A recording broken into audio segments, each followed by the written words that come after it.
Hi friends, இன்றைக்கி ரொம்ப சூப்பரான ஒரு ஸ்நாக்ஸ் தான் செய்ய போகிறேன். ஒரு கப் அரிசியை வச்சு ஒரு பேனில் ஒரு கப் அரிசியை சேர்த்து அடுப்பை லோ ஃப்ளேமில் வச்சுட்டு நல்லா பொன்னிறமாகிற வரைக்கும் வறுத்துக்கலாம்.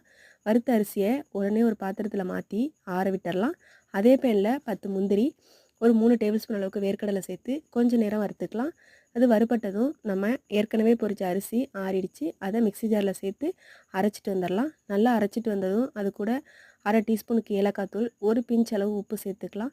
கூடவே நம்ம வறுத்து வச்சுருந்த முந்திரியையும் வேர்க்கடலையும் சேர்த்து நல்லா அரைச்சிட்டு வந்துடலாம். இப்போ இது கூட ஒரு கப் அளவுக்கு நாட்டு சக்கரை, ஒரு கப் அளவுக்கு தேங்காய் சேர்த்துக்கலாம். இதுக்கு பதில் வெல்லம், கருப்பட்டி எது வேணாலும் சேர்த்துக்கலாம் நாட்டு சக்கரைக்கு பதில். இப்போ நல்லா அரைச்சி எடுத்துகிட்டு வந்தாச்சு. அரைச்சி எடுத்துகிட்டு வந்து ஒரு பாத்திரத்தில் மாற்றிட்டு சின்ன சின்ன உருண்டையாக உருட்டி எடுத்தோன்னா ஒரு சூப்பரான லட்டு ரெசிபி ரெடி ஆகிடும். ரொம்பவே அருமையாக இருக்கும். இந்த வீடியோ உங்களுக்கு பிடிச்சிருந்தா லைக் பண்ணுங்கள். நன்றி, வணக்கம்.